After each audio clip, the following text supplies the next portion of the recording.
Buenas tardes, noches, compañeros. Espero se encuentren todos bien. Viviana, por aquí te Pues, estoy. profe. Estoy viendo que escribiste. ¿Ya pudiste solucionar tu problema Ay, para profe. terminar? Profe, por fin, sí. Gracias, profe. Muchas gracias por la paciencia. ¿Y qué era lo que le pasaba, pues? No, profe, yo no sé por qué no me dejaba actualizar la contraseña. Me tocó enviar un montón de correos, hacer un montón de requerimientos. Hasta hablé con el jefe del área y él fue el único que me pudo ayudar. Entonces, bueno, profe, ya gracias a Dios pude ingresar a la clase. Bueno, ya casi terminando, pero bueno, algo Sí, es algo. profe. Ay, profe, qué pena con usted. Los sistemas son fregaditos, bien fregaditos que son los Horrible, sistemas. horrible. Pero yo, profe, yo creo que no es tanto los sistemas, sino a veces la poca diligencia que la gente a veces quiere tener con uno. Entonces eso fue lo que me enredó tanto. Gracias, Sí, profe. de pronto también ahí no le colaboraron oportunamente y allá en sistemas de la universidad donde pues supone uno que se las deben saber todas, a veces también se equivocan, pero bueno, me alegro que ya haya solucionado eso. Sí, profe, Bueno, muchísimas gracias. bueno compañeros, espero se encuentren bien. Pregunto, ¿cómo les ha ido con los talleres que les envié? Profe, pues a nosotros nos fue bien. De hecho, pues a nosotros nos tocó el que se trata, pues con mi equipo, tuvimos que hacer el que era la porción conyugal complementaria, o sea, tienen gananciales, pero como los gananciales es inferior a la porción conyugal, se tenía que complementar gananciales más porción conyugal. Ah, bueno. Eso pues era un ejercicio que ya habíamos hecho previamente. Sí, es que ya lo habíamos tratado en las clases, yo inclusive les mandé el documentico con los tallercitos de la porción conyugal en los diferentes órdenes, entonces prácticamente es un repaso sobre eso. ¿Quién más tiene de pronto alguna inquietud o algún comentario para hacer? Profe, Sí, la consulta mía es que en los ejercicios que le asignó a cada grupo, cierto que algunos son de sucesión intestada. es que sí, por ejemplo, en el primer orden hereditario, sí. En el segundo orden hereditario, cuando los puse a buscar porción conyugal, tienen que hacer testamento de la parte de libre disposición, porque no se les olvide que en el segundo orden el cónyuge hereda, concurre con el ascendiente más próximo del causante. Entonces, para dejar al cónyuge totalmente pobre en el segundo orden, hay que meterle testamento al 100% de la libre disposición necesariamente. Bueno, muy bien. Profe, y Entonces, las que Profe, sí, eso solamente, también. ¿cómo? disculpe, y los que solamente se tenía que hacer en primer orden porque era simplemente la complementaria, se solicitaba que se le diera la asignación complementaria, porción conyugal complementaria, no había que hacer testamento porque de cierta forma indicaba que era intestada, ¿cierto? Es porque en el primer orden hereditario la porción conyugal equivale a la legítima rigurosa de un hijo y porque Listo, en el perdón, y porque en el primer orden el cónyuge sobreviviente nunca es heredero, entonces no le va a tocar nada por herencia. En cambio, en el listo, profe, segundo gracias. orden sí hereda como concurrente con el ascendiente. ¿Qué ibas a decir, Viviana? Profe, sí, yo tenía esa misma duda, pues porque nosotros obviamente la hicimos intestada, porque no hay manera, pues, como, pues, de hacerla testada, porque ellos son herederos forzosos. Pero mi pregunta es, en mi Perdón, pero si caso, yo, en perdón, mi pero si caso, yo, perdón, pero si yo quiero meterle testamento en el primer orden, también lo puedo hacer. sí, Puedo testar sí, la parte de libre disposición. ah, no, no, obviamente no, sino que en el ejercicio de nosotros eran los hijos, o sea, era primer orden hereditario, ¿cierto? Ah, Entonces bueno, los sí. hijos eran los que iban a heredar, pues, y no hablaban nada de testamento, entonces, pues, o de alguien que le haya dejado herencia, por eso en este se hizo intestado, porque no había testamento, u otros, Está bien. pues, un No, legatario. está bien, no hay Mi problema, pregunta es, pero como era en el primer orden hereditario, obviamente la cónyuge no era heredera forzosa, ni concurrente, ni nada, pero ella estaba interesada en la porción conyugal. En la demanda nosotros a ella la pusimos como la demandante, porque ella tenía un interesado y según el artículo 488, que es sobre el que se hizo la demanda, cualquiera de los interesados puede iniciar la demanda. Ella, Sí, claro. como cónyuge que iba a reclamar la porción conyugal complementaria, podía ser la demandante, ¿cierto? Claro, claro, claro. Pero recuerden, los que les puse a trabajar en el segundo orden hereditario, la porción conyugal, tienen que colocar el testamentico de la parte de libre disposición. Muy bien. Entonces vamos a empezar la clase, compañeros. Ya esto se acaba. Como ustedes bien lo saben, esto ya se acaba la próxima semana, que sería el último temita que les daría. El examen final quedó para el 4 de diciembre, o sea, dentro de 15 días prácticamente. Vamos entonces a repasar a grandes rasgos. ¿Qué derechos tratamos la clase pasada? ¿Sobre qué temas hablé? A ver, Luceneida.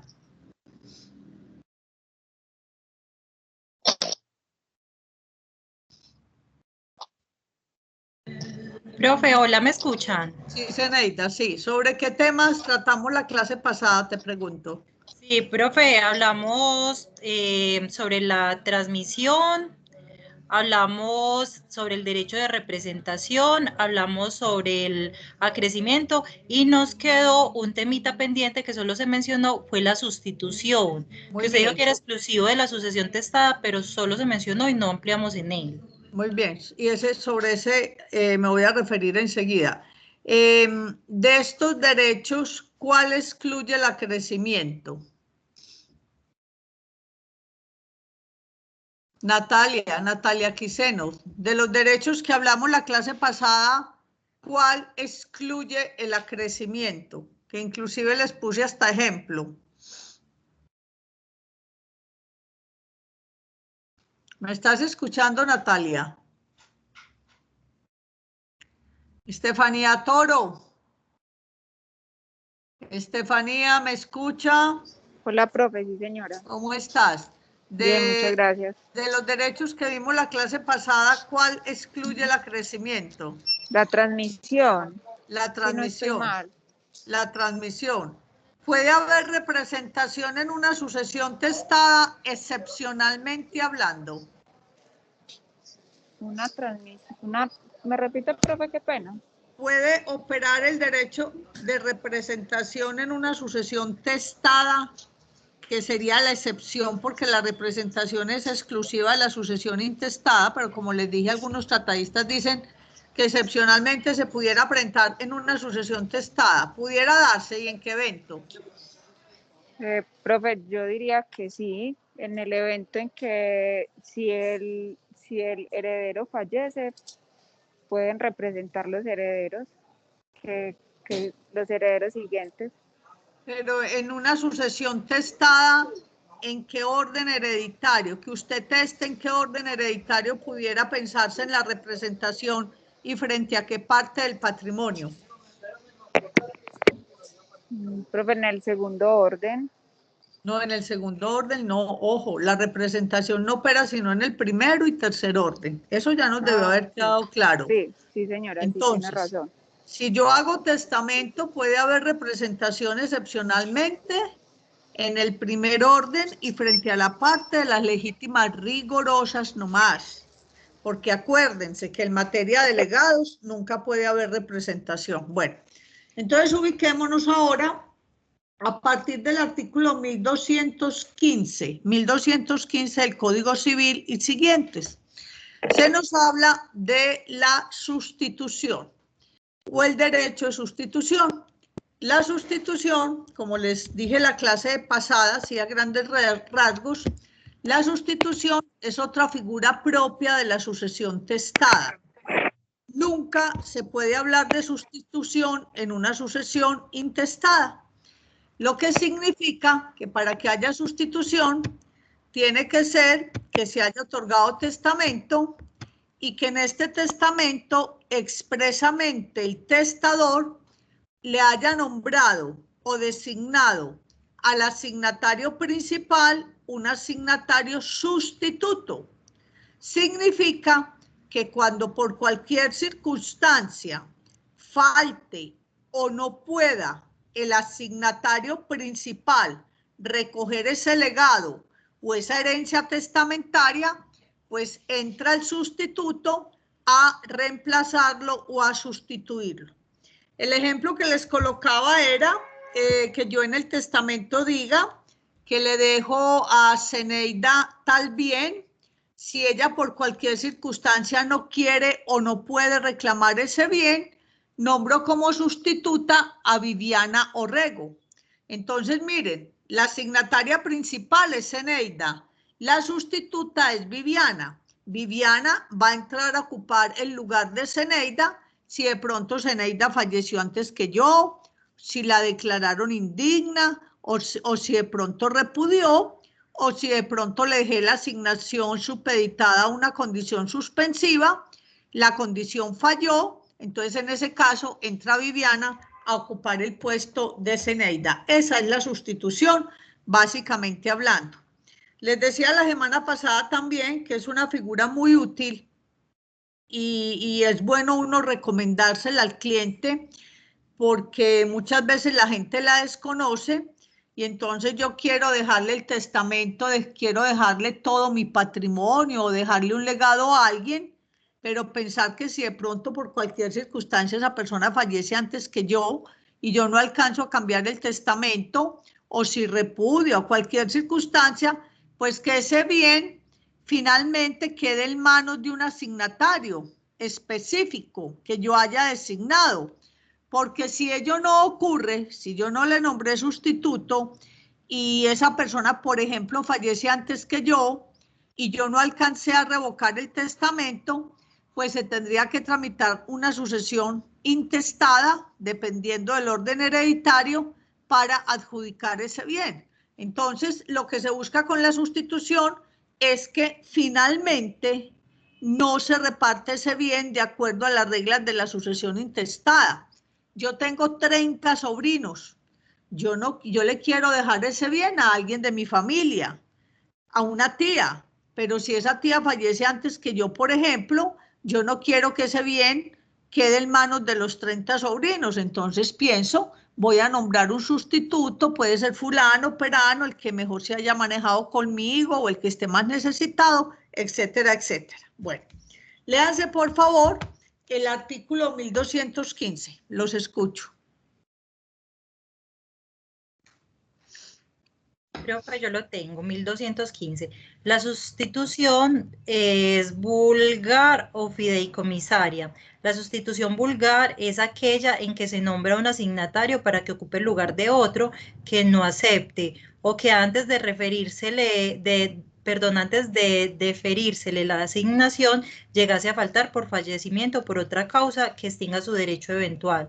No se entiende faltar el asignatario que una vez aceptó, salvo que se invalide la aceptación. Muy bien. Entonces, miren que el legislador clasifica de dos maneras la sustitución. Habla de una sustitución vulgar, pues me parece que le puso un nombre muy poco jurídico.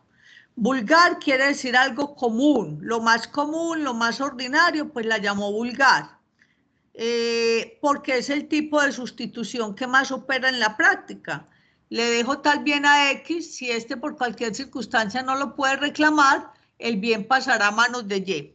La otra sustitución es la fideicomisaria. Para entender la sustitución fideicomisaria, necesariamente hay que repasar el concepto del fideicomiso civil, porque acuérdense que hay un contrato de fiducia, pero ese es comercial. El fideicomiso civil no tiene que ver nada con el contrato de fiducia, comercialmente hablando. Entonces, ¿quién recuerda qué es eso de fideicomiso? A ver, ¿quién tiene una noción? Por allá en bienes, les hablaron a ustedes del fideicomiso. ¿Quién recuerda qué es el fideicomiso? ¿Quiere poner un ejemplo? Los escucho. Profe, es cuando se transfiere un bien, puede ser mueble o inmueble, cuando se cumple una condición y normalmente colocan la muerte como condición.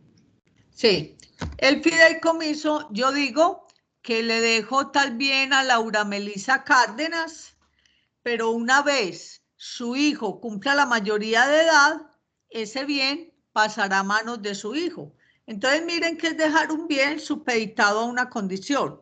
Y lo que dice Laura es cierto.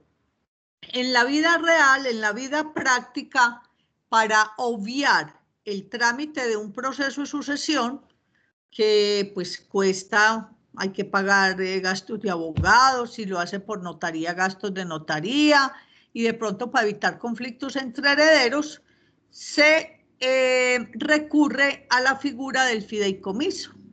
Yo le dejo a mis 2 hijos, por decir algo, mi bien constituye un fideicomiso sobre una casa en favor de ellos, supeditado a que se lleve a cabo la restitución en favor de ellos una vez yo fallezca. Entonces, cuando yo fallezca, no hay necesidad de tramitar sucesión, sino que ellos van a una notaría con un certificado de defunción y pues y lógicamente demostrando que son las personas que figuran en la escritura. Entonces la notaría les hace la restitución, es decir, les escritura la propiedad directamente a ellos. Entonces miren que este fideicomiso se utiliza pues con relativa frecuencia para obviar también trámites de sucesión. ¿Por qué el legislador quiso hablar de sustitución fideicomisaria? Porque miren, cuando yo le dejé el bien a Laura, sí, pero cuando se cumplió la condición de que su hijo llegó a la mayoría de edad, ya ese bien deja de estar en manos de Laura para pasar a ser propiedad de su hijo. Entonces, el hijo de Laura se mira como un asignatario sustituto. No es propiamente la sustitución vulgar. Miren que hay una diferencia. Como el bien pasa a manos de otra persona en el fideicomiso, cuando se cumple la condición, entonces a eso se quiso referir el legislador. ¿Quedó claro este concepto de sustitución fideicomisaria? Sí, sí, profe. Bueno, muy bien. Entonces, los requisitos para que opere la sustitución: primero, debe haber un testamento. Segundo, en el testamento expresamente el testador debió haber designado un asignatario sustituto, porque haciendo un paréntesis, la sustitución no se presume ni opera por ley. Se requiere que expresamente en el testamento la haya expresado el testador. Recuerden que la semana pasada que hablamos de acrecimiento, veíamos cómo el acrecimiento sí era legal. Por ley, si yo digo que la casa tal para X y Y falta X y no hay transmisión, la cuota por ley acrece a la de la otra persona, salvo que yo expresamente en el testamento haya prohibido el acrecimiento. Aquí es todo lo contrario. La sustitución ni se presume ni opera por ley. Tiene que ser que yo expresamente la haya expresado en el testamento. El otro requisito en la sustitución es que falte el asignatario principal. Tiene que faltar, bien sea porque falleció antes que el testador, o porque repudió la asignación, o porque lo declararon indigno. Entonces, cuando falta por cualquiera de estas circunstancias, es cuando le corresponde al sustituto ocupar su puesto y es a quien finalmente se le va a asignar el bien pues específico. El otro requisito para que opere la sustitución es que no opere el derecho de transmisión.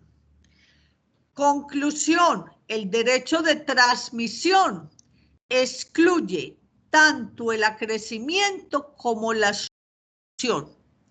Ahora les pregunto, piénsenlo un segundito, ustedes que ya tienen claro transmisión y que me están entendiendo qué es la sustitución, me pueden perfectamente poner un ejemplito sencillo en el cual quede claro cómo la transmisión excluye la sustitución. A ver, ¿quién quiere poner el ejemplo y lo explica? Los escucho.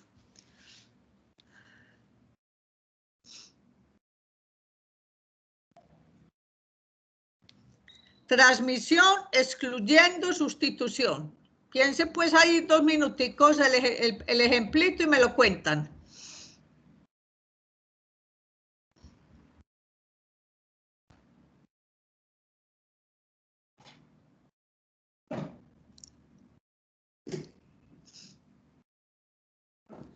Profe, yo creo que de pronto en el primer orden hereditario, cuando se le deja, por ejemplo, a un hijo, entonces ahí no podría darse la sustitución porque entraría, digamos, el nieto. Ahí es la representación excluyendo la sustitución. Está muy bien. Está muy bien lo que estás diciendo, pero con respecto a la representación, es que, ojo, aprovecho para decir, frente a las asignaciones forzosas de legítimas rigorosas, yo no le puedo nombrar al hijo ni a mi mamá, si estoy en el segundo orden, no le puedo nombrar un asignatario sustituto. La sustitución opera es frente a la parte de libre disposición. Entonces, el caso que plantea Zeneida está bien frente a la representación, pero yo les estoy haciendo la pregunta es frente al derecho de transmisión. Póngame en el ejemplo en que la transmisión excluya la sustitución. Carlos Espinal, cuente usted a ver, ¿ya pensó el ejemplo?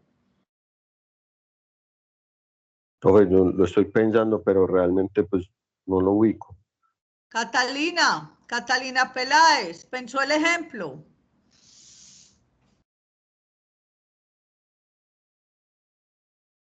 Señora, ¿Cómo estás, Catalina? ¿Ya pensaste el ejemplo? profe, no, estoy embolatada en este momentico con el tema. ¿Usted no estuvo la clase pasada?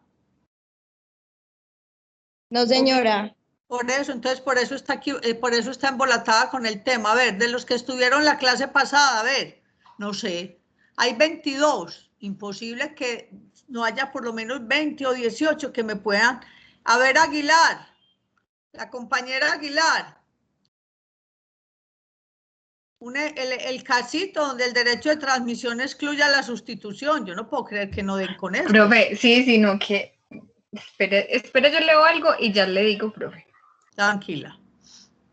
Repasen qué es transmisión, que lo repasé la clase pasada. Los que vieron intestada conmigo deben saber ya qué es transmisión. Entonces, profe, pero la transmisión no es cuando la persona fallece y pues transmite los bienes. A ver, pero Pues por fallecimiento. Pero es que sí, tiene que haber fallecimiento, pero dígame cuáles son los requisitos de la transmisión, Viviana. Ah, profe, no, yo sí no estuve en esa clase, no. Tampoco estuvo en la clase pasada y no leyeron y no se desatrasaron. Entonces esperemos a ver si Jessica, pues, que está pensando y está... Hey. De los requisitos de la transmisión habíamos hablado que son 2 muertes pues seguidas, Sí. que para entrar en la sucesión de pues del primer fallecido hay que aceptarla del segundo. Y que el segundo no haya hecho uso del derecho de ¿qué? De opción. Bueno, entonces váyase por ahí. Usted otorgó testamento y ¿qué pasó? Nombrando sustituto. ¿Y qué pasó? Que la transmisión excluye esa sustitución.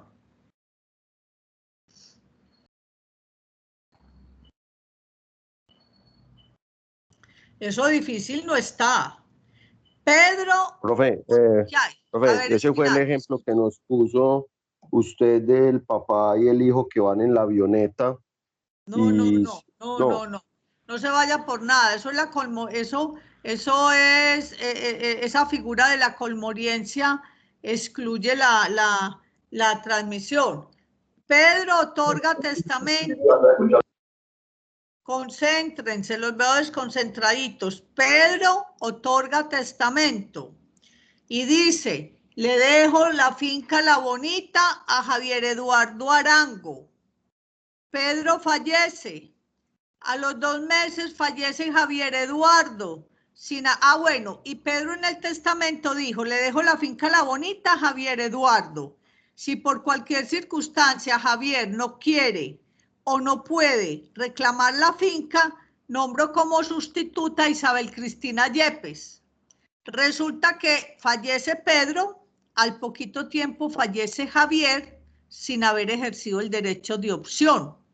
Entonces, mire, como ahí hay transmisión y Javier dejó un heredero de cualquier orden hereditario, ahí opera la transmisión e Isabel Cristina como sustituta no puede reclamar ese bien, porque acuérdense, de la misma manera que la transmisión excluye el acrecimiento, también excluye la sustitución. No sé si les quedó claro el ejemplo.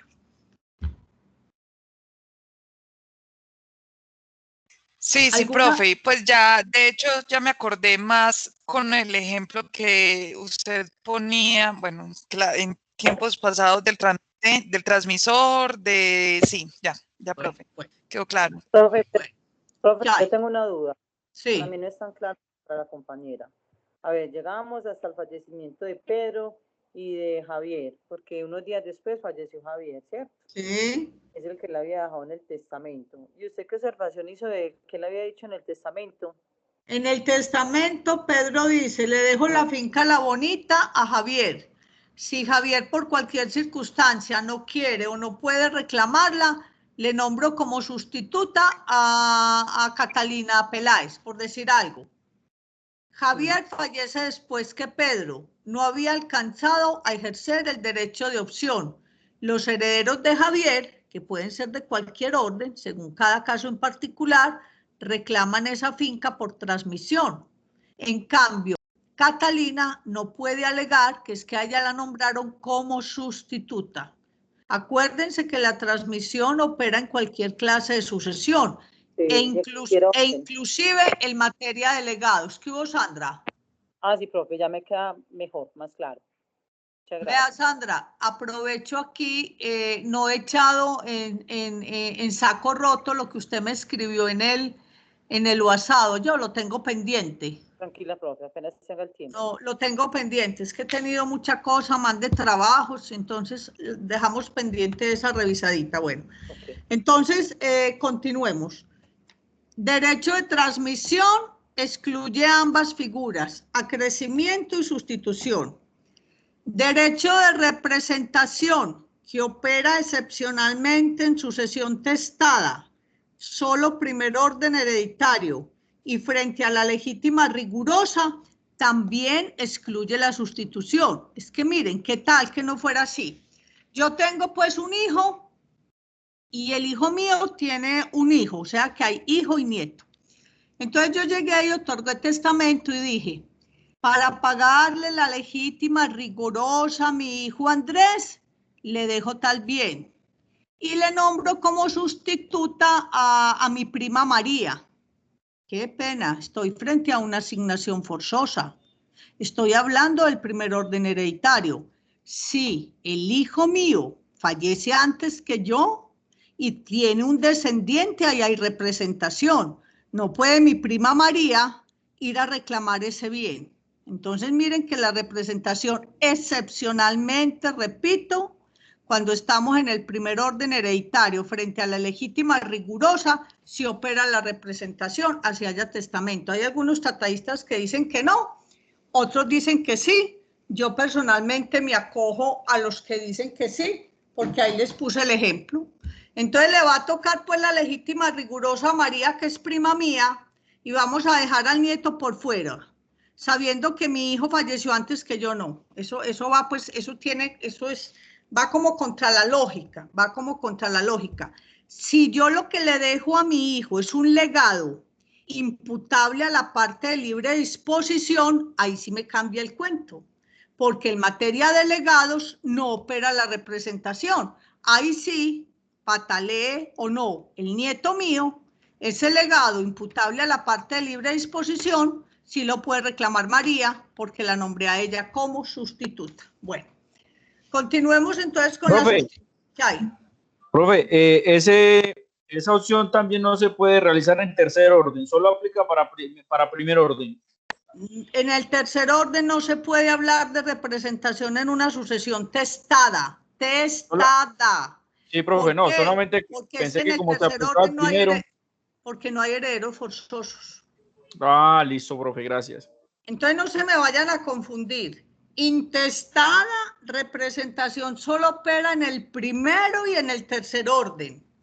Pero cuando hay testamento, se puede dar la representación solo primer orden y frente a las legítimas. Frente a los legados no. Y en el tercer orden nunca, cuando es testada. Cuando es testada, porque es que no hay herederos forzosos. Bueno. Entonces, en la sustitución se permiten los grados. ¿Qué son los grados? Yo puedo nombrarle al sustituto otro sustituto y así respectivamente. Yo puedo decir que le dejo la finca La Bonita a María. Si María por cualquier circunstancia no puede o no quiere reclamarla, la finca pasará para Jessica. Si Jessica tampoco por cualquier circunstancia puede entrar a ocupar el puesto de María, le nombro otra sustituta. O sea, grados es nombrar un sustituto, nombrar otro sustituto por si el primero no puede y así sucesivamente. ¿Quedó claro lo de los grados en la sustitución? ¿O a alguien le quedó alguna duda? Profe, ¿me podría volver a explicar? Yo Qué digo, pena. la finca La Bonita para María. Si María no puede por cualquier circunstancia reclamarla, nombro a Jessica Aguilar como asignataria sustituta. Si tampoco Jessica por cualquier circunstancia la puede reclamar, nombro a Viviana Orrego. O sea que al sustituto primero le estoy nombrando otro sustituto. ¿Quedó claro, Jessica, o no? Sí, señora, sí. Bueno. Gracias. Y también a un asignatario principal le puedo nombrar varios sustitutos al mismo tiempo. Me explico. La finca La Bonita para Catalina Peláez. Si por cualquier circunstancia ya no puede o no quiere reclamarla, se la dejo a Natalia Andrea y a Laura Melisa. O sea que estoy nombrando al mismo tiempo dos sustitutos frente al asignatario principal. Esa es otra opción que se puede dar. Le dejo a mi tía Esperanza tal bien, por ejemplo, y le nombro como sustitutos a sus dos hijos. Entonces, si mi tía Esperanza falleció antes que yo y yo no revoqué el testamento, van a entrar como sustitutos por partes iguales los dos hijos de Esperanza porque yo lo designé así expresamente. Bueno, muy bien. ¿Qué más tiene esto de la sustitución? No, ya sabemos que la transmisión la excluye. Y también aprendimos la clase pasada cómo la sustitución excluye el acrecimiento. Les puse el ejemplo y por favor me lo repiten ustedes. Derecho de sustitución excluyendo el acrecimiento. A ver, los escucho.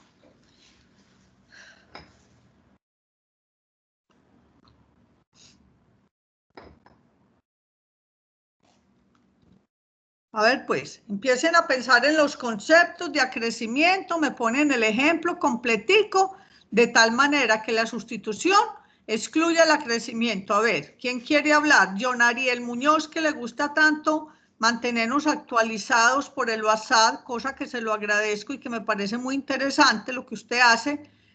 Lo quiero escuchar. A ver, un ejemplito donde el derecho de sustitución excluye el acrecimiento. Te escuchamos, John. Doctora, buenas tardes. Ahora 8 Buenas días tardes, John. No pude asistir a la clase, tengo un inconveniente de salud con mi madre que está hospitalizada por COVID y no pude asistir a clase. En estos momentos acabé de entrar a la clase. Ah, bueno, Entonces, yo le entiendo la situación y espero que su mamá se recupere, John. Bueno. Muchas gracias, doctora. Bueno, ¿quién quiere entonces intervenir? Sustitución que prime sobre el acrecimiento. A ver, por Dios, pero aquí hay mucha gente. Pues yo la clase pasada hablé de acrecimiento. ¿Qué hubo, Laura? A ver. Que si en caso de que se dejan dos beneficiarios, si falta uno y no se estipula que va a haber una sustitución, lo que le correspondía a ese otro que ya no está, acrece al que sí está. Pero si dejamos ya plasmada la sustitución, no aplicaría. Muy bien, muy bien. Le dejo la finca La Bonita a Laura y a Carlos Arturo. Pero digo, si Laura por cualquier circunstancia no quiere o no puede reclamarla, la finca le nombro como sustituta a Sandra. Entonces ahí la cuota de Laura no va a crecer la de Carlos, sino que va a pasar su cuota a la signataria sustituta que nombré, que sería Sandra. Muy bien. Ya dejamos visto pues el derecho de sustitución, figura que es muy práctica, que se le debe recomendar a la gente e inclusive uno mismo. Si uno mismo va a hacer un... ¿Qué hubo? John, ¿qué tienes para decir? Es que tengo una duda. Digamos, cuando estoy en el extranjero y no puedo recibir la herencia o reemplazar no sería lo mismo que sustituir. Digamos, yo delegar a una persona para que reciba mi nombre y después me restituya. No.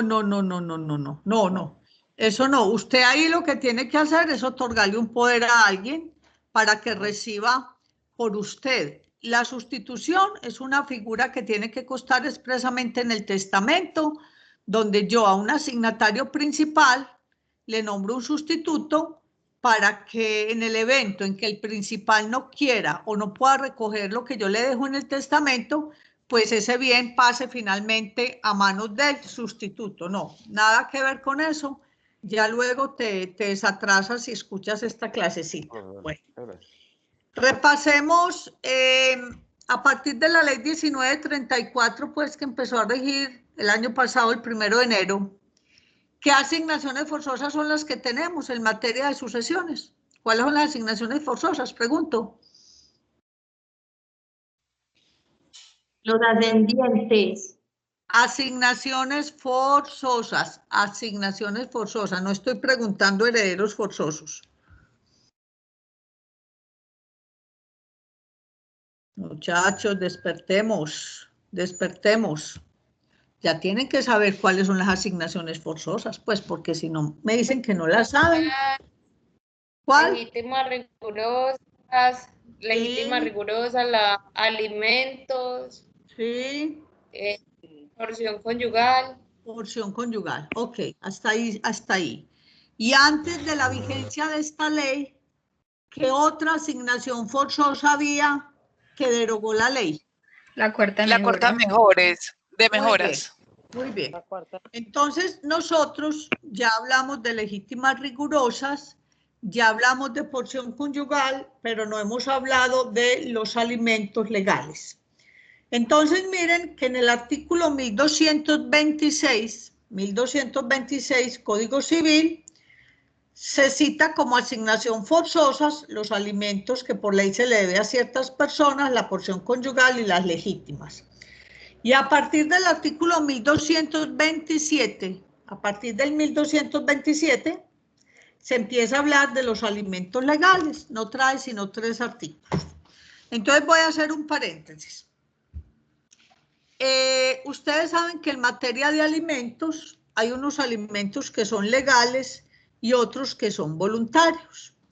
Los legales, como su nombre lo indica, son los que por ley obligatoriamente se le deben a ciertas personas. Si mal no estoy, es el artículo 411 del Código Civil, el que establece a qué personas se le deben alimentos. Hay obligación de alimento frente al hijo, el hijo frente al padre, entre hermanos, entre cónyuges, por sentencia entre compañeros permanentes, y quien recibe una donación cuantiosa tiene obligación de alimento frente al donante si este de pronto queda pues en la olla, como se dice. Entonces, estos alimentos son legales y es frente a estos que hay que entender que es una asignación forzosa. Los otros alimentos son voluntarios. Acuérdense que cuando vimos el tema de los legados, veíamos cómo yo en el testamento le puedo dejar una pensión periódica a alguien por X tiempo o en forma vitalicia. Eso sería un legado de alimentos. y son voluntarios porque la ley no me obliga. Se los dejo a mi tía, a mi amiga o le dejo a una institución de beneficencia o al primer viejito que pase por la esquina de mi casa. Son voluntarios. Los alimentos voluntarios se pagarán ¿de qué parte del activo líquido partible? Pregunto. De libre disposición. Muy bien, Zeneida. Se pagan de la parte de libre disposición. Los alimentos legales tienen una doble connotación en el Código Civil, en este tema concretamente. ¿Por qué doble connotación? Porque el artículo 1016, que ya se ha leído, que es el que habla de cuáles son las bajas o deducciones en toda sucesión, trae los alimentos legales. Alguien que por favor quiera leer el 1016 otra vez para que lo repasemos. Los escucho.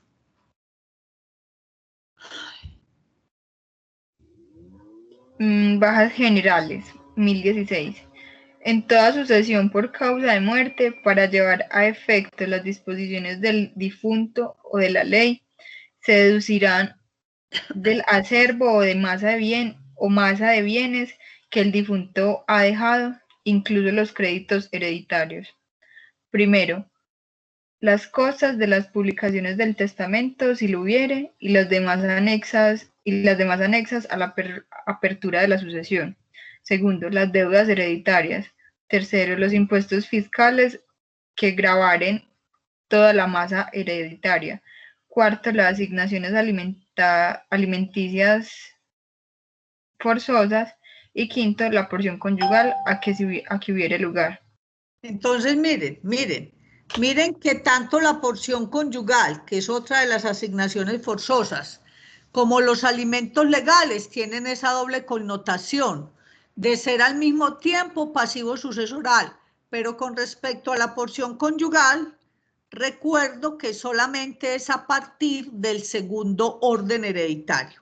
Entonces, si por ejemplo el papá le estaba suministrando alimentos al hijo, supongamos un hijo mayor de edad que esté estudiando o un muchachito menor de edad, y le estaba suministrando una cuota de alimentos de 1 millón de pesos mensuales. El papá por cualquier circunstancia se atrasó y ya han transcurrido 6 meses y el papá está deudando por concepto de la cuota de alimentos 6 millones de pesos. Si el papá fallece, esos 6 millones de pesos perfectamente se pueden relacionar o se constituyen como un pasivo sucesoral, Entonces, cuando hay cuotas causadas y atrasadas por concepto de alimentos legales, son asignación forzosa y al mismo tiempo son un pasivo sucesoral. Porque es que perfectamente el hijo aquí va a ser heredero, pero también va a ser acreedor. Perfectamente, esos 6 millones de pesos se pueden relacionar como una deuda del causante y pueden ser cobrados en la sucesión como se cobra el pasivo sucesoral común y corriente.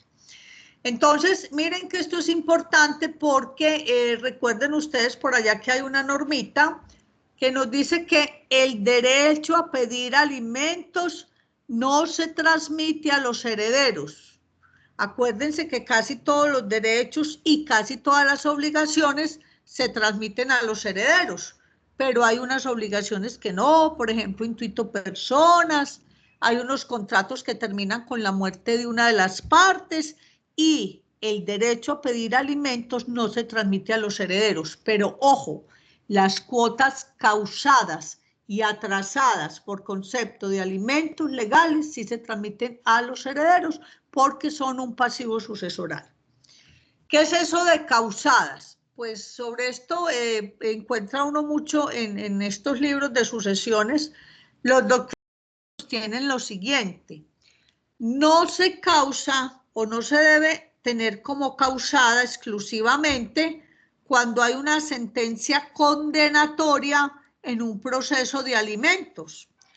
pudo haber sido simplemente que se haya pactado una cuota en un acta de conciliación y el señor incumplió, o que el señor haya hecho un ofrecimiento voluntario de cuota de alimentos e incumplió, o que en un proceso de alimentos se le haya fijado alimentos provisionales al demandado mientras termina el proceso. Si incumple con esa cuota de alimentos provisionales, también se le da el mismo manejo, aunque por lo regular esas cuotas de alimentos provisionales casi siempre piden un embargo ahí preventivo, sobre todo cuando la persona está devengando un salario. Entonces, miren, repito, alimentos legales, asignación forzosa y al mismo tiempo pasivo sucesoral. Porción conyugal, asignación forzosa y a partir del segundo orden hereditario también es un pasivo sucesoral. ¿Y cuál es el fundamento legal? Pues lo encontramos en el artículo 1016 del Código Civil que leyó la compañera. ¿Les quedó claro este tema o hay alguna duda?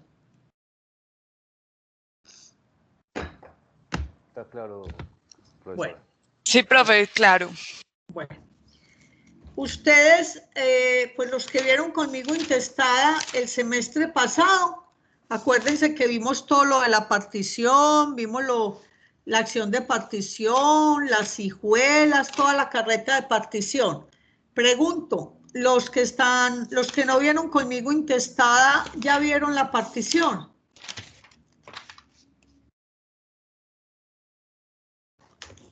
¿Me pueden contestar, porfa? Los que están viendo intestada en este momento, porque no la vieron el semestre pasado, ¿están viendo la partición o ya vieron la partición? ¿Tienen clara qué es la partición? Los escucho.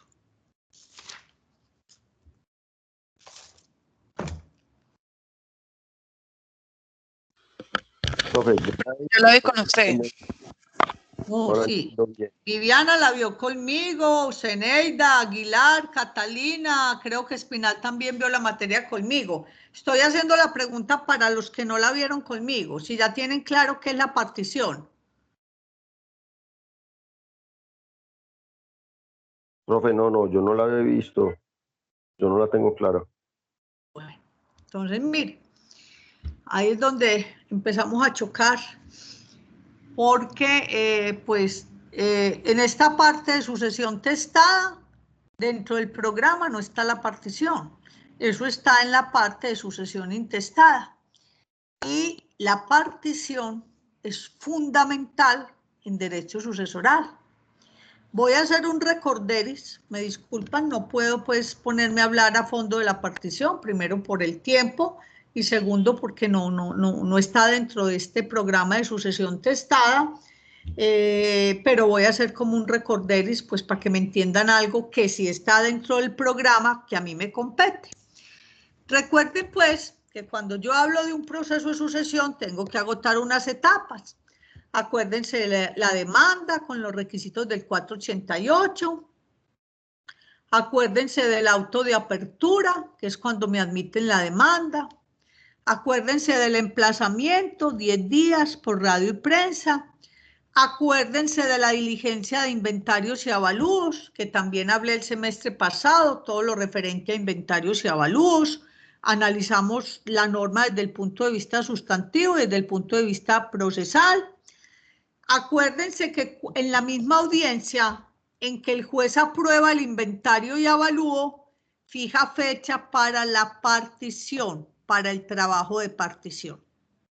Entonces, cuando en derecho sucesoral nos hablan, hay que presentar el trabajo de liquidación, partición y adjudicación, se nos está hablando de la acción de partición. Así de sencillo. Porque es que la acción de partición, después del inventario y avalúo, y una vez este haya sido aprobado, cuando ya llegó la respuesta de la DIAN, manifestando que el causante estaba a paz y salvo por concepto de impuestos, cosa que no ocurre en todas las sucesiones, porque si el valor de los bienes está por debajo, creo que son 24.900.000 y pico lo que está rigiendo, ustedes tienen que consultar el artículo 844 del Estatuto Tributario, porque cada año se le da un valor al VT, unidad de valor tributario. Este año creo que está en 35.000 y pico cada VT. Si usted lo multiplica por 700, eso le da como casi 25 millones. Entonces, pues si mi aritmética no me falla así por encimita. Entonces, si el valor de los bienes está por debajo de este monto, no hay que oficiar a la DIAN. Pero si está por encima de este monto, con base en ese artículo del Estatuto Tributario, repito, 844, sí hay que oficiar a la DIAN. Entonces, cuando la DIAN ya me dice que el causante estaba paz y salvo, ahí se presenta el trabajo de partición. Se llama trabajo de partición, pero realmente lo que yo estoy presentando o llevando a cabo es la acción de partición. Esta acción de partición encierra 3 operaciones que aritméticamente ya ustedes las saben hacer. Las hemos trabajado en los ejercicios de los órdenes hereditarios. Ustedes ya saben liquidar aritméticamente una sociedad conyugal y saber cuánto quedó para la herencia. Ya saben partir, ya saben tanto para el uno, tanto para el otro, por herencia, para la otra por gananciales, y ya saben adjudicar. Pero, en la vida práctica no puedo dejar la sucesión solamente con la partición plasmada en términos aritméticos, sino que tengo que elaborar o redactar lo que se conoce hijuelas o partidas. ¿Qué es una hijuela o qué es una partida? A ver, por ejemplo, Viviana, usted que vio intestada conmigo el semestre pasado, que los puse a hacer toda la demanda de sucesión ante notaría con hijuelas, recuérdenos, ¿qué entiende usted por una hijuela o una partida?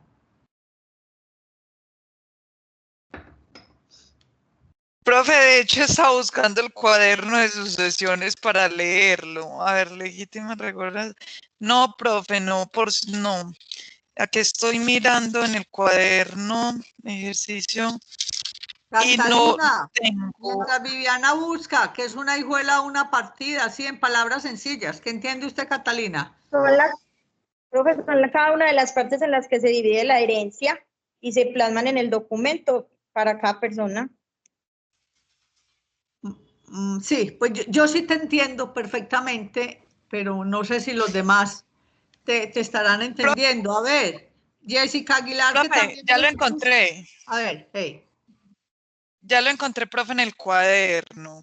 ¿Qué dice? Usted nos dice que es una cuota particionaria que se da a cada uno de los herederos y cónyuges en los juicios sucesorios y en la liquidación de la sociedad conyugal, respectivamente, para establecer el monto que le corresponde y para cubrir el mismo, o de tal manera para cubrir el mismo.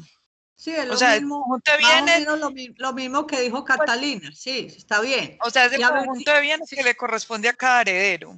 Muy bien. Jessica, con palabras sencillas, decinos que es para vos una hijuela o una partida, con palabras tuyas, sencillitas. Jessica Aguilar.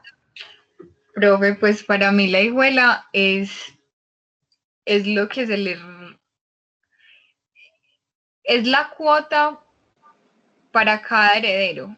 O si existe en ese testamento un legado o algo así, la cuota pues para cada persona. Bueno, la hijuela, ¿qué hay? Las escucho. Buenas tardes, es el porcentaje, ¿no?, que se plasma en el documento de la masa pues, del causante, de la masa sucesora. Todo lo que están diciendo es válido. A ver, Melissa, ¿qué vas a decir? No, que es el porcentaje, ya sean como uno pro indiviso o el bien que se le va a adjudicar al heredero dentro de esa función. Profe, será la identificación como tal ya del bien que se le va a repartir. Por ejemplo, la casa tal porcentaje ya más identificado.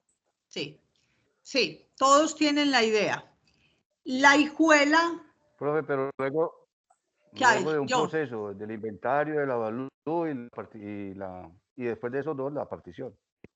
Sí, La partición es aparte, por eso estoy haciendo énfasis en cada una de las partes del proceso, ¿cierto? La hijuela o la partida es lo que le voy a adjudicar a cada quien para pagarle su derecho. Entonces, si mi derecho vale 50 millones porque soy la cónyuge sobreviviente, y al liquidarse la sociedad conyugal a mí me tocaron 50 millones. Entonces se va a hacer una hijuela que va a decir, hijuela para Luz Helena Mejía, con cédula de ciudadanía tal, a quien en calidad de cónyuge sobreviviente le tocan unos gananciales de 50 millones. Sí, pero ¿con qué me los van a pagar? Me los van a pagar con algún bien o con un derecho pro indiviso, según cada caso en particular, de lo que se aprobó en los inventarios y avalúos. Resulta que hay una camioneta que vale 50 millones y el partidor se pone de acuerdo conmigo y con los otros herederos. Ok, los 50 millones me los van a pagar con la camioneta tal. Entonces en la hijuela va a decir que los gananciales de Luz Helena, que son 50 millones, se los van a pagar con el vehículo tal. O hay un inmueble que vale 100 millones, entonces yo quiero quedar con un derecho pro indiviso en ese inmueble, entonces me van a decir, bueno, los 50 millones se le van a pagar con un derecho pro indiviso de 50 millones, equivalente al 50% de un inmueble avaluado en 100 millones. Entonces, estas son las hijuelas. Ustedes en una sucesión no pueden dejar el trabajo aritméticamente solamente. Tienen que redactar las hijuelas o partidas. Repito, ¿qué le voy a adjudicar a cada quien del patrimonio relacionado en inventarios y avalúos, respetando los valores que trabajé ahí?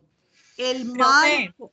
¿Qué hubo, Zeneida? Profe, en el documento se llama específicamente hijuela. Uno puede decir partida 1, partida 2. Partida o hijuela. Es la Profe, misma y eso es lo que va en el documento que se llama trabajo de partición y adjudicación de sucesión. Sí, señora, sí, señora. Gracias, muy profe. bien, muy bien. Es que ustedes tuvieron la oportunidad de hacer eso el semestre pasado. Acuerden que hicieron una sucesión completa por notaría y me la hicieron con hijuelas. Acuérdense que yo inclusive les mandé un modelito de eso. Ustedes deben tener toda esa información. Porque es que no hablar de hijuelas o de partidas después de haber mencionado la acción de partición, de pronto se va uno y presenta una sucesión. Sí, claro que a eso no les pasaría a ustedes, porque ahora con la tecnología ustedes entran a Google y les muestran un modelo de una partición piladita, pero dígame en la época mía, hace más de 40 años, donde escasamente trabajábamos con máquinas de escribir viejitas, podía uno meter las patas, piladito, vea, este es el trabajo de partición, señor juez, y no hice hijuelas porque nadie me enseñó que es una hijuela. A ustedes no les pasa eso, con seguridad que no, porque sería el colmo que les pasara, donde encuentran miles de modelos en Google. Bueno, pero es para que les quede claro entonces.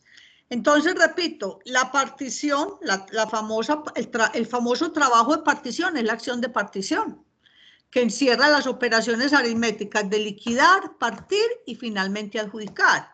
Y en la etapa de la adjudicación es cuando tengo que redactar la hijuela de cada quien. No se les olvide, no se les olvide. Entonces, esta acción de partición, así pues que les refresqué la memoria por encimita, y no se les olvide que quien hace la partición casi siempre es el abogado que está llevando la sucesión. La ley permite que la hagan los interesados directamente. Lo que pasa es que esto poco no ocurre en la vida práctica. Pues para eso es que contrataron un abogado. Pues yo no he visto el primer caso donde los herederos directamente hagan la partición teniendo un abogado. Eso nos compete a nosotros. Ahora que estamos llevando una sucesión judicialmente y estamos interviniendo dos abogados porque hay conflicto entre los interesados, pues yo intento a ver si con mi colega podemos hacer la partición conjuntamente. Si definitivamente no se pudo, porque no nos pusimos de acuerdo, no hay problema, se lo hacemos saber al juez y entonces el juez nombra un partidor de la lista de auxiliares de la justicia que tiene que ser abogado, ¿sí? Ojo, cuando la sucesión es testada, cuando en un testamento Pedro le dejó tal bien a X, el otro a Y, y así respectivamente, ¿quién es el partidor? El mismo testador. Aquí sí, señores, cuando ustedes tramitan una sucesión testada, ustedes simplemente se limitan a transcribir la partición como la hizo el testador en el testamento, siempre y cuando haya respetado pues asignaciones forzosas, haya respetado los gananciales del cónyuge sobreviviente y haya respetado parte del patrimonio para pagar deudas, ¿cierto? Pero no pensar que yo puedo cambiar esa partición que hizo Pedro Pérez en el testamento, no, porque la partición la hace el mismo testador cuando otorga testamento. Entonces, esa partición puede ser impugnada, se puede demandar la nulidad de esa partición. Lógicamente, esto se hace a través de otro proceso verbal de nulidad. ¿Por qué? Porque puede haber ocurrido que el partidor lo haya hecho esa partición dolosamente o porque hubo fuerza, por ejemplo, lo amenazaron, etcétera, etcétera. Entonces, cuando se incurre en uno de estos vicios, se puede demandar la nulidad relativa de ese trabajo de partición. También recuerden que cuando se presenta la partición al juzgado, el juez corre traslado por 5 días para que los interesados se pronuncien sobre ese trabajo de partición. Yo puedo objetar la partición porque es que, ¿cómo les parece que somos 2 hermanos y tenemos derecho al mismo valor en la legítima rigurosa? Y llega el partidor y le adjudica a mi hermano un bien que vale más que lo que vale la legítima rigurosa de él. Entonces a mí me van a dar en la cabeza. Entonces yo puedo objetar esa partición dentro de los 5 días. O quedó por fuera un bien que fue inventariado y el partidor de pronto, hasta obrando de buena fe, lo omitió, no se dio cuenta. Entonces miren que hay muchos motivos por los cuales se puede objetar una partición y se debe estar atento a ello. ¿Qué pasa cuando no se objeta la partición? Yo no objeté la partición, me parece que todo estuvo bien. Resulta que el juez, acuérdense que la sucesión termina con la sentencia aprobatoria de ese trabajo de partición. El juez, a pesar de que no haya habido objeción, debe ejercer un control de legalidad sobre ese trabajo de partición.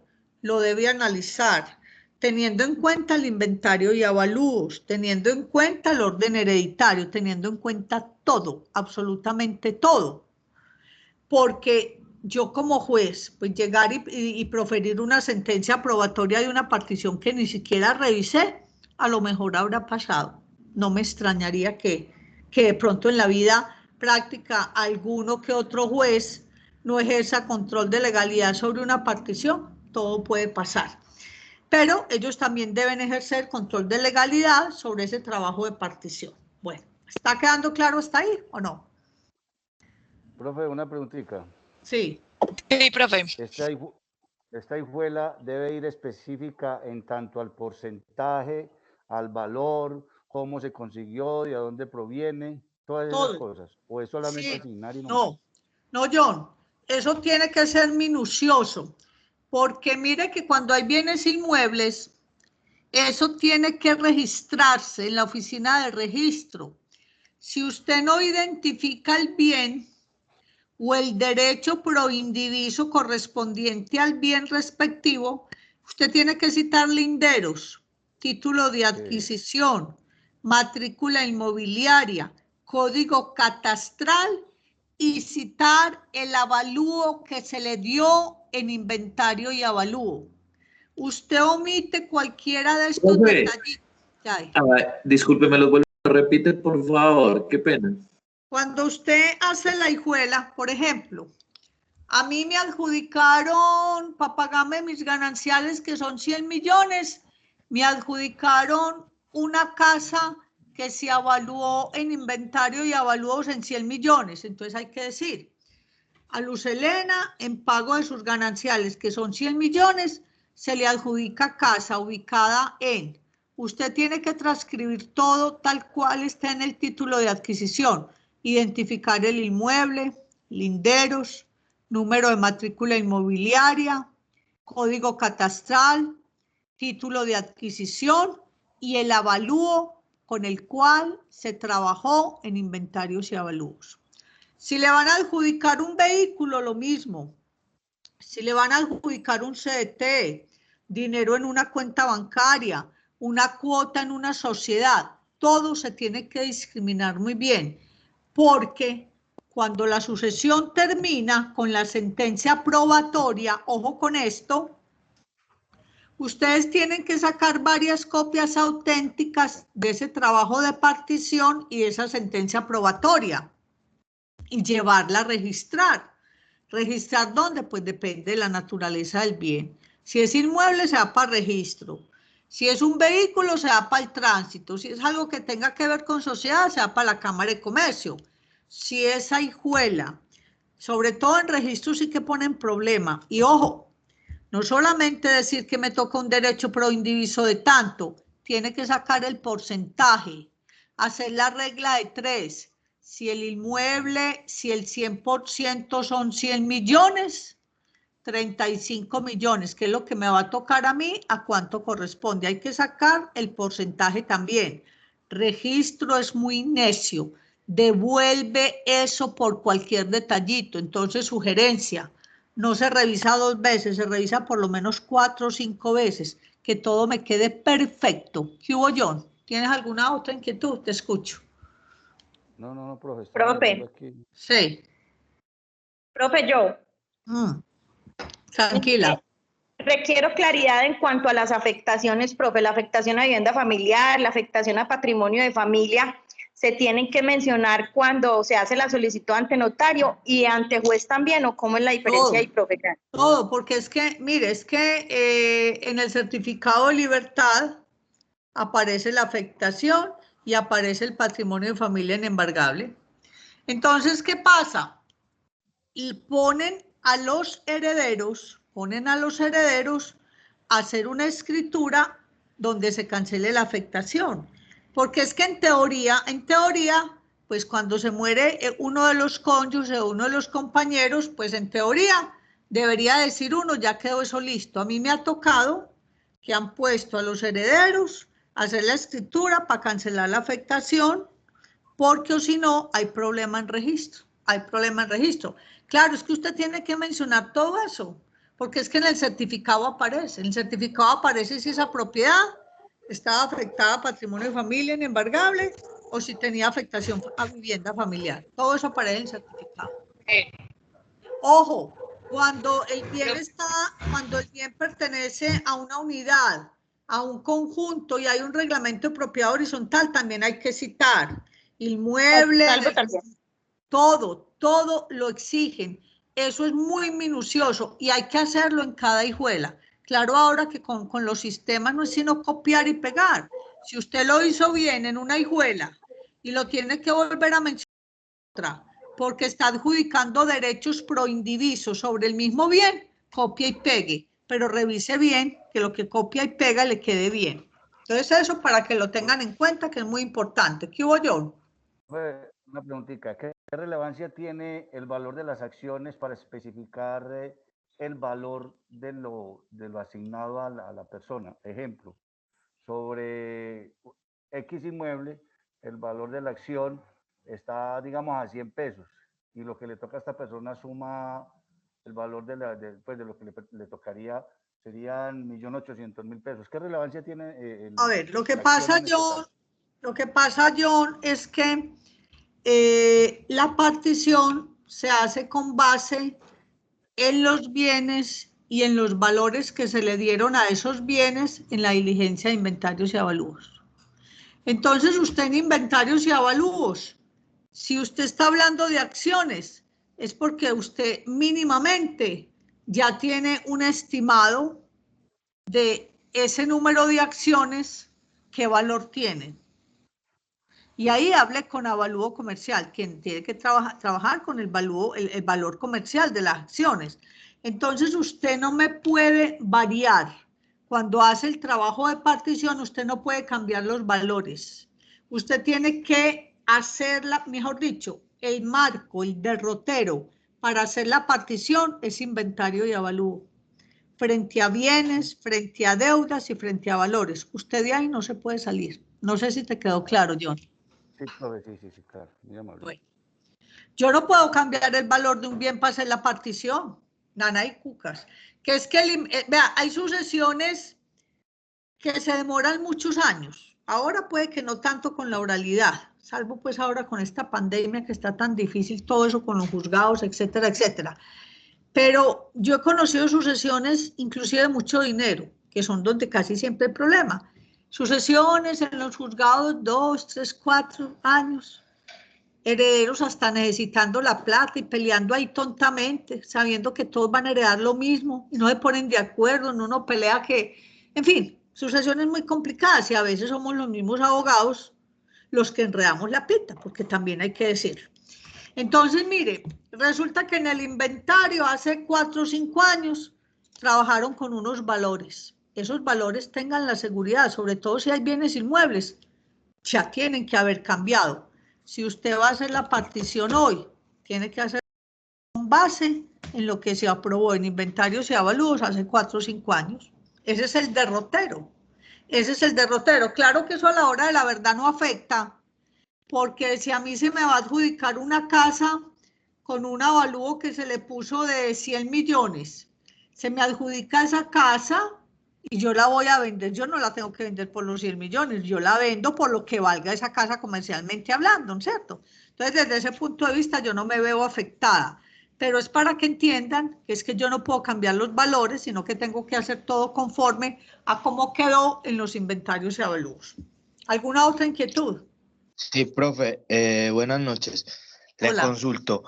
Digamos que, bueno, ya finalizamos con la sentencia, ya todo, entonces ya estamos llevando a cada uno de los debidos pues registros de los bienes, pues dependiendo pues de su naturaleza. Y si ya ha pasado el tiempo en otro departamento que un bien a nombre de la persona o cualquier bien pudo haber quedado por fuera después de la sucesión, ¿ya ahí qué se haría? Muy bien, ese tema también lo vi el semestre pasado con los de intestada, pero te voy a contestar. Hay una figura en el Código General que se llama partición adicional.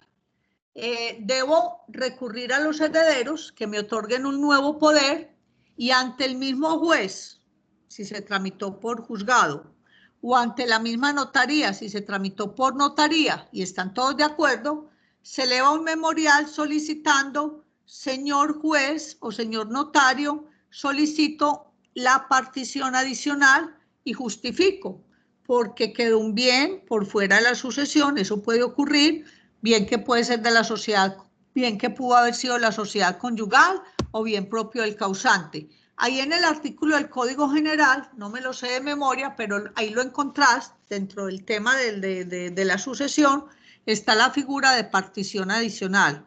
Es un memorial que se dirige ante el mismo juez. Si el proceso está todavía archivado en el juzgado, no tenés que anexar copia de inventarios y avalúos, ni auto de reconocimiento, ni nada.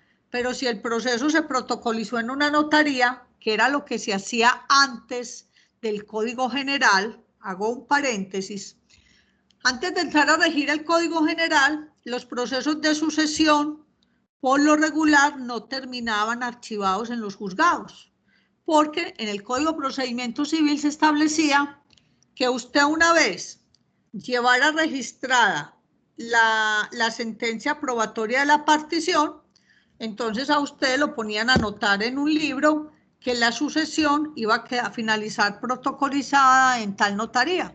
Usted sacaba el expediente literalmente hablando del juzgado, allá no quedaba todo el paquete, ya no. Ya ahora con el Código General lo que se protocoliza es la partición y la sentencia probatoria. Entonces, si el proceso, mucha gente no retiraba estos procesos de sucesión para protocolizarlos en una notaría, entonces quedaban en el juzgado. Si estaba archivado en el juzgado, usted no tenía que acompañar copia de todas esas piezas procesales. Pero si no ocurría eso, porque ya había estado protocolizado en una notaría, sí se lo exigían.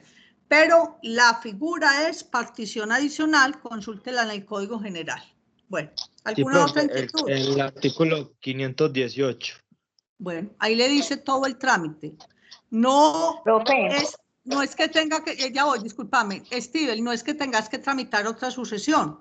Hacer la solicitud con un poder y agotás ahí, la norma te dice lo que tenés que hacer, pero no es que tengas que hacer otro proceso de sucesión. ¿Qué hay? ¿Qué me iban a preguntar? ¿Quién dijo? Yo tengo un caso hipotético, profe. Sí, Catalina, a ver. Muchísimas gracias. Digamos, mi papá, ejemplo, es prestamista, ¿cierto? Y tiene muchos títulos, valores en los que él es el acreedor. Entonces fallece y iniciamos el proceso de sucesión. Esos títulos, valores que mi papá tenía por cobrar entran a la sucesión. Claro, claro, mija, son patrimonio. Hay que relacionarlos en inventario y avalúos. Bueno, y si hay, ojo, sí señora, y si hay procesos ejecutivos caminando, también los tiene que relacionar. Eso Todo sí, bueno, entonces, si por ejemplo el deudor no paga por X o Y motivo, porque no tiene patrimonio, porque, bueno, no, o se declaró en ley de insolvencia, entonces al heredero que le tocaron esos títulos, que queda en el aire. No, eso hay que entrar a mirarlo ya en la partición. Para hacer la partición hay reglas. Entonces hay que mirar qué regla yo voy a coger en ese caso, porque es que yo no voy a ser tan boba. Entonces, hay un crédito por 100 millones y hay un apartamento por 100 millones y usted y yo somos hermanas, ¿sí? Entonces, yo ya averigüé que ese deudor no tiene que caerse muerto, salvo que sean créditos hipotecarios.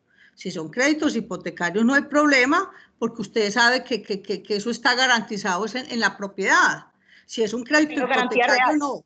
Pero si es un crédito personal, ahí cambia la cosa, porque hay que mencionar todo eso. Yo no me puedo quedar callada. Entonces, a mí, el partidor me va a adjudicar a mí ese título valor, y yo ya sé que el señor no tiene sobre qué caerse muerta, y a usted le van a adjudicar un apartamento. No, todo eso hay que mirarlo en cada caso específico. Repito, si son créditos hipotecarios, la cosa cambia, porque es que la garantía real recae sobre un inmueble. Entonces ahí yo puedo poner el atributo de la persecución en manos de quien esté, ¿cierto? La acción me prospera en manos de quien esté el inmueble, pero si son créditos personales, tengo que mirar el caso en particular. Que se relacionen es otra cosa, pero vamos a ver en el momento de la partición, y toda esa información hay que dársela al juzgado, la tiene que conocer el partidor, etcétera, etcétera, porque entonces ahí me pueden dar a mí en la cabeza y ahí voy a tocar el tema que se sigue, que es que pudiera dar lo que usted está planteando. No sé si te quedó claro, Catalina. ¿Te quedó claro? Muchas gracias. Bueno, entonces, miren que es que esto tiene demasiada información y todo es interesante, todo es importante.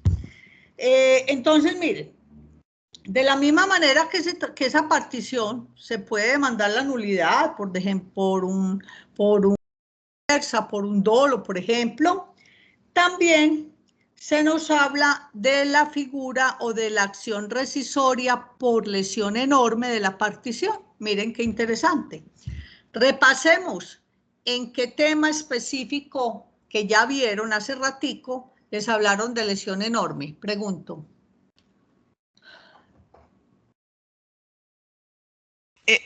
Profe, eso es del contratos. Profe, en No, contratos. Sí, contratos. ¿Y qué contratos?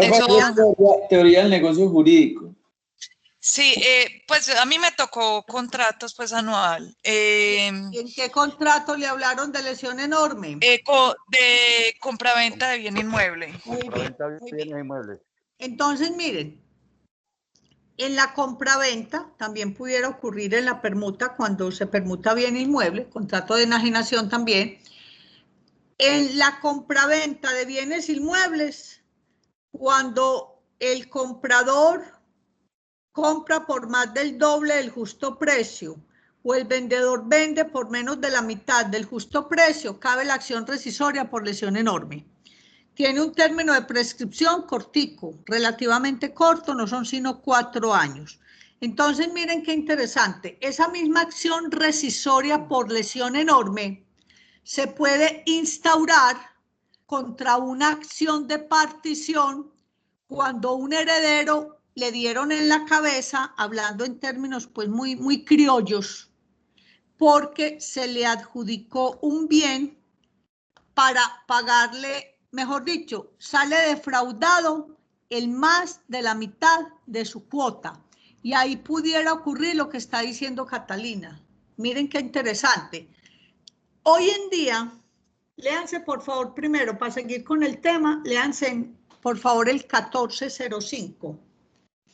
1405. John, ¿tienes alguna pregunta? Pero sigue la misma línea, bien inmueble, nada más. No. Voy a ampliar, ampliar el concepto. Cuando Nulidad. Perdón, John, antes yo le contesto a John y a todos ustedes, ojo. Lesión enorme en materia de bienes inmuebles, compraventa, solamente bienes inmuebles. En cambio, cuando se puede demandar la lesión enorme contra una partición, ojo, no solo en una sucesión, también en una liquidación de sociedad conyugal o en una liquidación de sociedad patrimonial, no importa que lo adjudicado haya sido bien muebles. O sea que en este tema no importa si son muebles o inmuebles, cobija cualquier clase de bienes. Ahora sí, porfa, dale una leidita al artículo 1405. Nulidad y rescisión de la partición. Las particiones se anulan y se rescinden de la misma manera según las mismas reglas que los contratos. La rescisión por causa de lesión se concede al que ha sido perjudicado en más de la mitad de su cuota. Entonces, miren interesante esto. Por eso hay que estar muy atento al trabajo de partición. Miren, una de las reglas para la partición es que, por ejemplo, cuando yo estoy obrando como abogada de todos ustedes, porque todos están de acuerdo, conversar con ustedes. A ver, ¿usted quiere quedar en proindivisos con este bien con fulano? O miramos a ver si le puedo adjudicar este bien solo, lógicamente teniendo en cuenta el valor del bien y el valor del derecho. Pero a veces yo no quiero que mi derecho me lo paguen por allá en esa finca, no me gusta el campo y me pongo de acuerdo con que me paguen mi derecho de pronto en un apartamento aquí. En fin, todo eso se puede conversar. Hoy en día y de un tiempo para acá es más difícil que ocurra la lesión enorme por lo siguiente. Ustedes saben que ya de acuerdo al Código General, ya hablamos de inventario y avalúos también el semestre pasado en intestada. Miren que el avalúo se hace catastral más el 50%. Salvo que usted considere que no se ajusta a la realidad, entonces nombra un perito para que le avalúe el bien. La ley le da esa opción. Pero antiguamente, compañeros, por ejemplo, el Código de Procedimiento Civil no traía esta limitante. Entonces, en las sucesiones se acostumbraba mucho trabajar estrictamente con el avalúo catastral. ¿Para qué? Para que luego, cuando yo llevara rentas y a registro la partición con la sentencia, pues no se subieran mucho los costos. Y el catastro, hace unos añitos atrás, no estaba muy actualizado. Se encontraban en Medellín propiedades muy bien ubicadas con un avalúo catastral muy bajito, pero ya de unos años para acá ¿cuál es el término? Se me escapó. Se ha actualizado mucho el avalúo catastral. Pero, por ejemplo, yo les contaba al grupo esta mañana también de Testada, que me tocó este caso hace muchos años, esto fue hace más de 10 años esta historia. cuando todavía los avalúos catastrales de propiedades buenas estaban muy bajitos. Y había lotes de terrenos en municipios, diga usted Santa Fe de Antioquia antes de que hicieran el túnel, de pronto Oriente, lotes que podían valer mucha plata, pero con unos avalúos catastrales muy bajitos. Un sacerdote consiguió un patrimonio y se le hizo la sucesión intestada al sacerdote. A mí no me tocó la sucesión intestada, me tocó fue después el chicharrón. Y entonces había varias propiedades, unas, recuerdo de pronto Aranjuez, Manrique, Campo Valdés, y un lote muy bueno en Santa Fe de Antioquia. Usted sabe que la tierra en Santa Fe de Antioquia se valorizó mucho, sobre todo después del túnel. Y eran varias hermanas y varios hermanos. Pues llegaron, parece ser, digo yo, no me consta, pero lo deduzco, la sucesión la hicieron todos de mutuo acuerdo por notaría. Digo yo que de pronto los hermanos muy vivos con el abogado, pues le pagaron el derecho a los hermanos con un lote en Santa Fe de Antioquia. El lote en Santa Fe de Antioquia estaba con un avalúo muy bajito, pero ese lote en el momento en que se fuera a vender, valía un potosí de dinero. Y a las pobres señoras, más bobitas digo yo, les pagaron con una propiedad, no sé, recuerdo si fue en Aranjuez o Campo Valdés. ¿A quién le dieron en la cabeza? A ellas. A ellas les dieron en la cabeza. Van a vender la casita en Campo Valdés, en cambio ellos vendieron o iban a vender ese lote por un potosí de dinero. Entonces, hoy en día es más difícil que ocurra esto. Por eso es que es importante estar muy pilas con el inventario y avalúo. Es que si a mí no me da la operación haciendo lo que dice el Código General, catastral más 50%, me parece que está muy desfasado. Ahí tiene la solución, mijo. Contrate un perito de la lista oficial, vaya para la lonja de propiedad raíz y lleve el dictamen y presente oposición en inventarios y avalúos, porque yo no quiero que me den en la cabeza. Entonces, por eso es que hay que tener muy claro todos estos conceptos. Entonces, repito, hoy en día puede que no ocurriera esto, pero mire, Catalina, si a un heredero le van a pagar con un crédito de esos personal, mire pues, y a la hora de la verdad, ¿qué? Y a la hora de la verdad, ¿qué? Entonces, o puede que le toque algo, pero ese algo va a estar por debajo de la mitad de su cuota de la herencia. Se puede perfectamente pensar en una acción rescisoria por lesión enorme. Entonces, miren que todas estas figuritas y todas estas cositas son importantes tenerlas en cuenta, porque entonces a mí esta gente me contrató, pero resulta que no tenían un peso.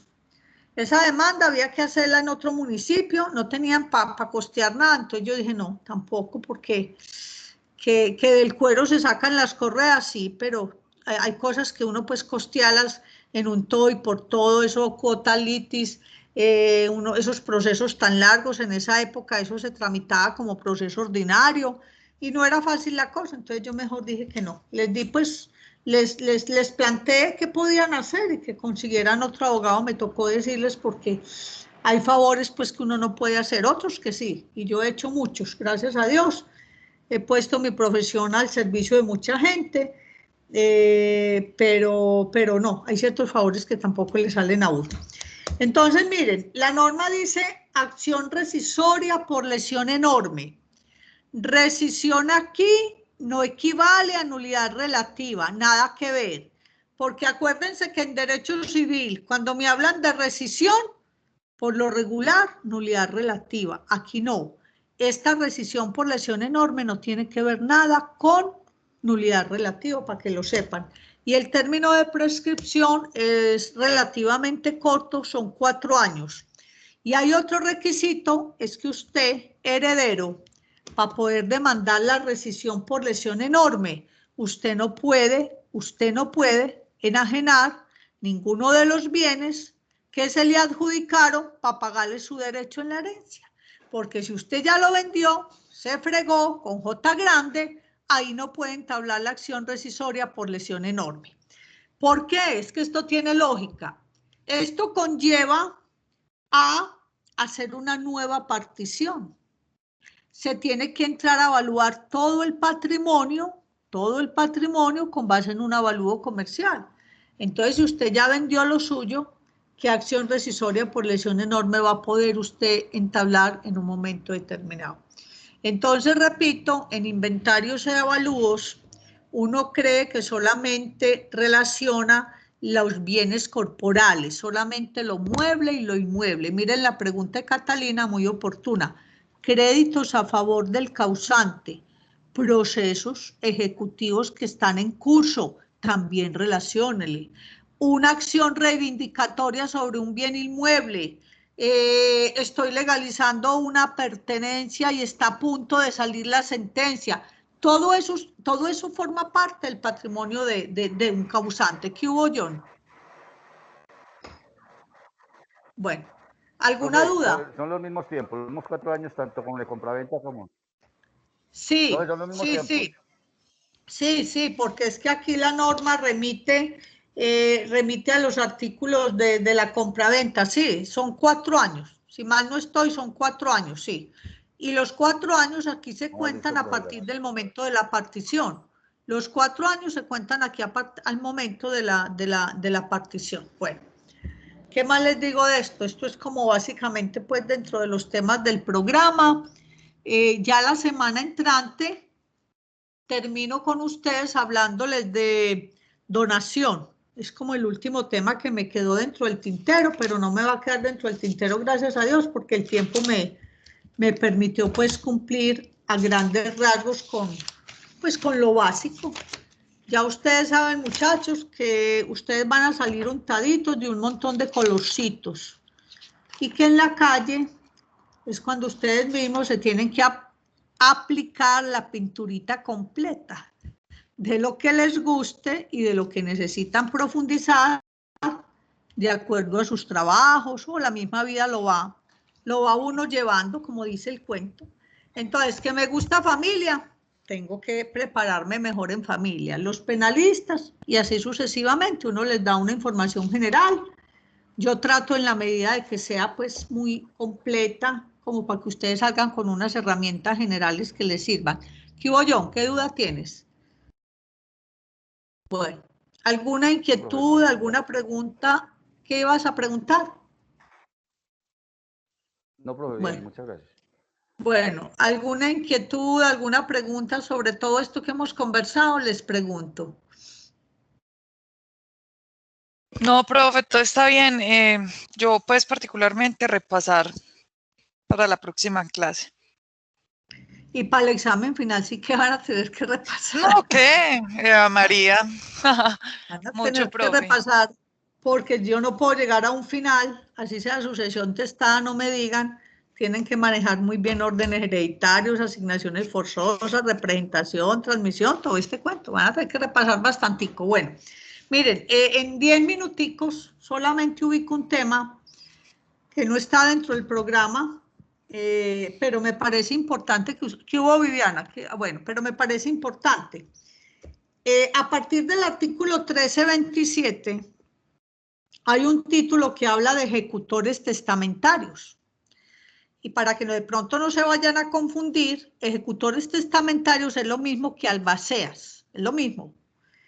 El albacea, ya lo hemos dicho, ustedes lo saben, solamente se nombra a través del testamento, lo nombra el testador, ni los herederos, ni el juez, ni la ley nombra albacea.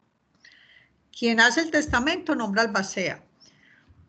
Puede ser cualquier persona natural o jurídica, inclusive uno mismo de los herederos.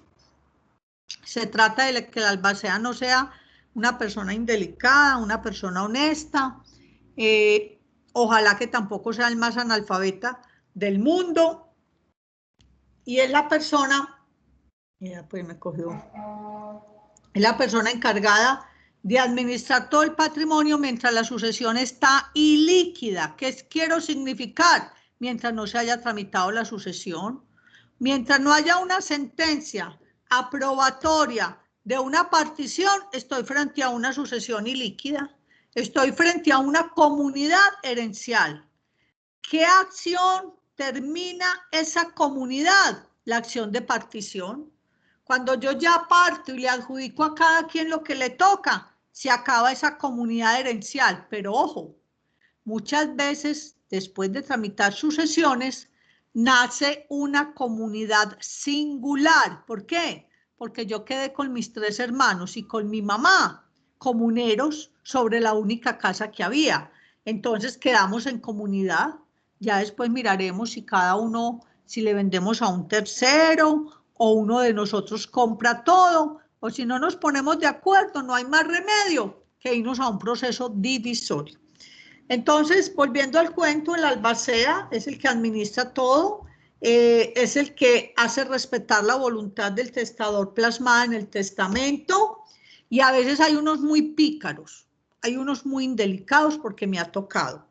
Entonces, el albacea puede ser removido de su cargo. Yo le puedo decir al juez, va, señor juez, solicito que sea removido al albacea de su cargo y demuestro por qué, administrando mal platas, vendiendo ganado en la finca y no da cuentas de nada. Se le puede pedir rendición de cuentas. Los albaceas tienen derecho a honorarios. Unas veces el mismo testador se los asigna en el testamento o el juzgado, de acuerdo a la gestión, le fija unos honorarios. Tienen responsabilidad, si administran mal, pueden tener responsabilidad hasta penal, pueden tener responsabilidad civil, les corresponde pagar deudas hereditarias, también pagar legados, etcétera, etcétera, etcétera. Toda esa carreta la encuentran a partir del artículo 1327. Y ya para terminar por hoy, el legislador habla de una albacea con tenencia de bienes y otro sin tenencia de bienes. Como su nombre lo indica, al que es sin tenencia de bienes, pues le está restringiendo más su labor, ¿cierto? Entonces a los herederos es a los que les toca pues ya manejar directamente los bienes, y el albacea pues ejerce su administración, pero no como tan a fondo, porque cuando el albacea es con tenencia de bienes, pues lógicamente su función es más ardua, debe hacer un inventario de los bienes de la sucesión, etcétera, etcétera. Esa es la figura de los ejecutores testamentarios, llamados albaceas, que son unos administradores, palabras más, palabras menos. Bueno, compañeros, hasta el domingo plazo para que me entreguen todos los trabajos, porque me tengo que poner a calificar y son 3 grupos. Entonces, imagínense en el programita tan bueno que tengo. Espero pues que ya lo que nos falta es hablar de donación. Lo miramos la próxima clase. La asistencia pues está faltando casi la mitad del grupo, lo mismo en el de por la mañana. Ya es problema de ustedes, como siempre digo, ya están muy grandecitos.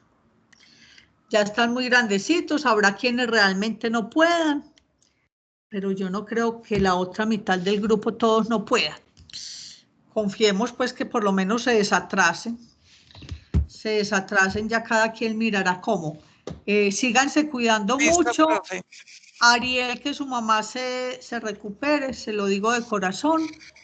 Ojalá se recupere. Cuídense mucho, muchachos. Está muy fregada la situación. Todos los días se entera uno de más gente contagiada.